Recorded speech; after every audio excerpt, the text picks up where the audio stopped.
Udhna railway station પર મોડી રાત્રે આવી પહોંચેલી મિલિટરી ટ્રેનના વ્હીકલની તાડપત્રીમાં અચાનક આગ ફાટી નીકળી હતી। આગના પગલે સ્ટેશન પર આર્મીના જવાનોમાં ભારે નાસભાગ મચી ગઈ હતી।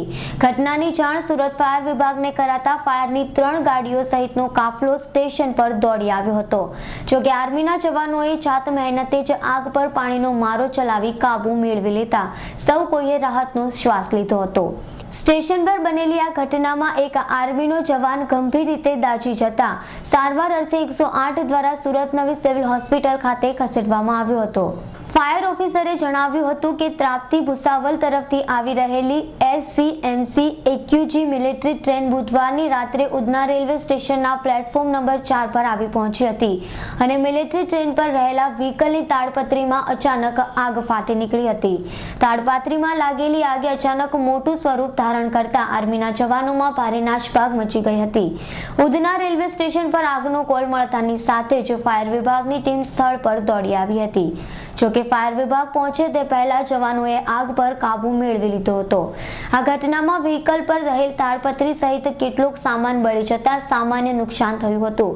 આશરે 1.5 કલાક જેટલો સમય ફાયર વિભાગની ટીમ ઉધના રેલવે સ્ટેશન પર રોકાઈ હતી, તો બીજી તરફ રેલવે તંત્રના અધિકારીઓ દ્વારા ટ્રેનને આગળ રવાના કરવાની તૈયારી પણ હાથ ધરવામાં આવી હતી। ફાયર ઓફિસરે વધુમાં જણાવ્યું હતું કે ઉધના રેલવે સ્ટેશન પર મિલિટરી ટ્રેનના ગુડ્સ બોગીમાં બનેલી આગની ઘટનાને પગલે રેલવે તંત્રના અધિકારીઓ પણ દોડતા થઈ ગયા હતા। આ બાબતની જાણ મુંબઈ GMને પણ કરવામાં આવી હતી અને અજાણ્યા ટીકણખોરો દ્વારા ટ્રેનના બોગીમાં આગ ચાંપી હોવાની આશંકા પણ વ્યક્ત કરવામાં આવી છે।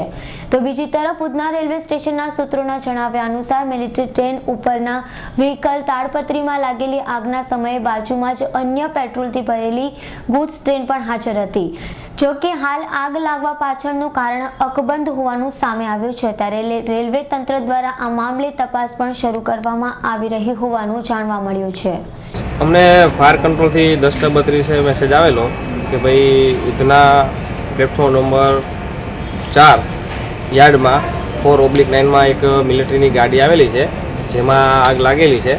અમે તાત્કાલિક ઘટના સ્થળે આવેલા અને ઘટના સ્થળે આવી અને તપાસ કરતા જાણવા મળેલું કે જે ટ્રેનની જે બોગી હોય એની પર જે ગાડી મૂકે છે 4x4ની, એની ઉપર તાલપત્રી જે બાંધેલી હતી એમાં કોઈ ફ્રિક્શનના હિસાબે એમની તાલપત્રી બળી ગયેલી અને જે એમનો સામાન હતો આર્મી મેનનો એ થોડો ઘણો સામાન બળી ગયેલો, જે લોકોએ પછી એમની પોતાની જાતે જ પાણી નાખી અને ઓલવી નાખેલો અને અમે અંદાજિત 1.5 કલાક જેવો સમય સ્ટેશન ઉપર ઊભેલા હતા અને બાકી બધું ક્લિયરિંગ કરીને પછી ટ્રેન હજી યાની છે અને આગળ પરમિશન આપશે રેલવેવાળા, પછી રવાના કરશે।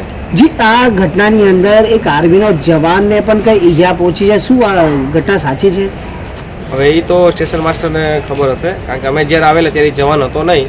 હવે આર્મીવાળા આગળ લઈ ગયેલા હશે ફર્સ્ટ એડ દેવા માટે, તો અમને કશો આઈડિયો છે નહીં। જી, પ્રાથમિક તપાસમાં તમને કંઈ જણાવવામાં આવ્યું છે? ના, પ્રાથમિક તપાસ અમને કોઈ જણાવવામાં આવેલ નથી રેલવેવાળાએ કે કોઈ ઈજા કે જાનહાનિ કે કશું છે। Bureau report, Surat.